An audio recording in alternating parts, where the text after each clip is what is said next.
Hey YouTubers, welcome back to the channel. So today we're going to do a review of this Vidant Smart Diagnostic Scanner.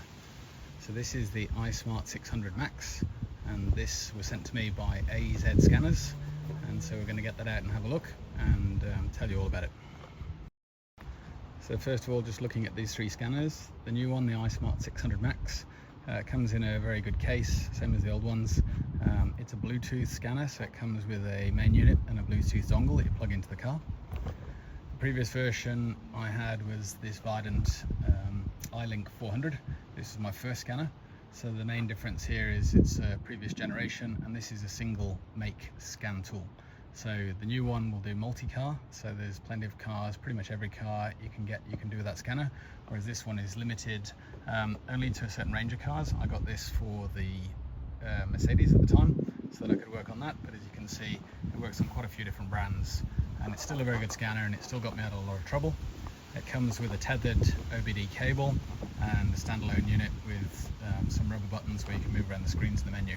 You can look at that in some of my previous diagnostic videos. And then the second scanner I got of the three was the iCar Soft MB V2. So again, this was a newer scanner. I got this again specifically for the Mercedes, a little bit more powerful.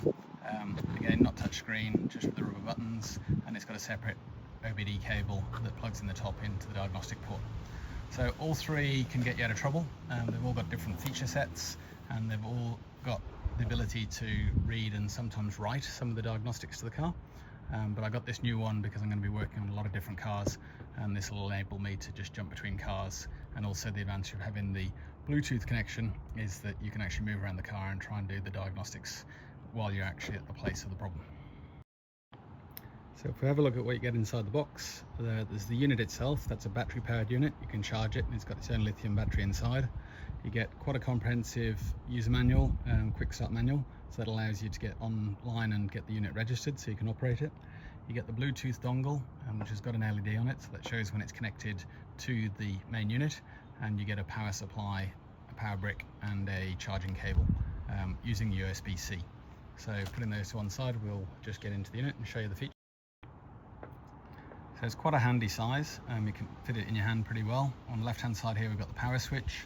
On the right hand side we've got an SD card slot and a USB-C charging port. Nothing for you to worry about at the back. It has got a speaker, and then everything on the front is operated by this touch screen. So this is a little shiny at the moment. I have still got the protection cover on that.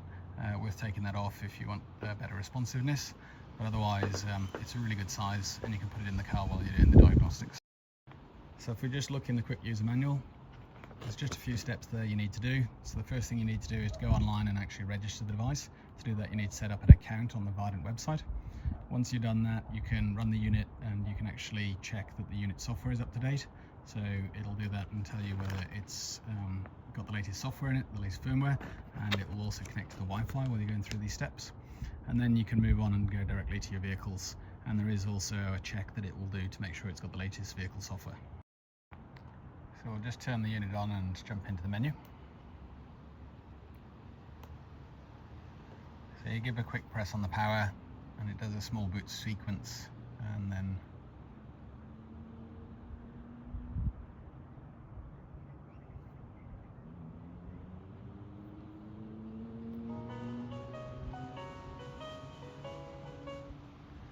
plays its tune, and then we'll get into the menu. Okay, so now the menu is loaded up. There's a few things you can see on the screen. You can see there's a memory card installed. We're connected to the Wi-Fi. Battery's pretty good, and we've got a clock there running, I think, on not this time zone. Not sure if you can change that. You can see the Bluetooth there, not connected, ready to connect, and you can jump into the settings. So if I click on those settings, then I get this sub-menu. So I can select Bluetooth device, change the Wi-Fi, change the units, change the language, do some of the system settings. Just jump in there.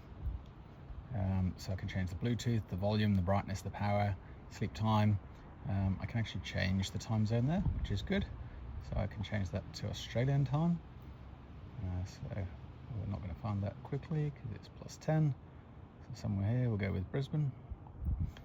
Okay, and then jumping back out of the menu, on the main screen, we've got the main diagnostics. So that's where you go in and you go through the car and you do the OBD and the DTCs that are on the car.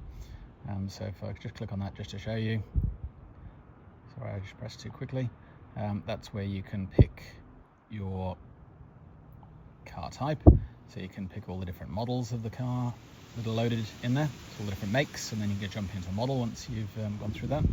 You can also jump into maintenance. So here you can do some of the more generic functions like DPF regeneration, handbrake setting, nitrogen oxide reset, oil reset. So just some of those functions that you might be able to do with some of the dealer tools, and it may or may not be relevant to your car depending on your car configuration. You can do some reprogramming of the odometer if you've changed one of the units, such as the ECU or the instrument cluster. You can reset the mobilizer and code that. You can do some work with some of the hybrid energy. So under the new energy there, it's got some of the new vehicles coming through with hybrid or battery power. You can also do the dongle management, so you can change dongles, have multiple dongles. There is a remote control, which is for somebody to support you, data management, and then VODB, and then there is just some other tools here like a calculator in case you're trying to do some calcs. So the other thing it does do is it does save off the data when you've done some diagnostics, so you get to keep the records, which may be the graphs or the configuration data that you're looking at on the screen. You can also do the vehicle VIN read, you can update the software, you can look at the history of the device, and you can look at the device type and about the device. And finally at the top there we can see the software version that we're running. So we're running the V1.29, which is the current version. Okay, I hope that's very useful to people who are interested in buying one of these units, the Vidant iSmart 600 Max. I'm finding a pretty good unit so far. I'll run it through some of the cars and have a look at what I can find out from any of the resident or active DTCs, and then hopefully I'll be using this to do some diagnosis of some problems in the future. Okay, thanks for watching and hope to see you in the next video.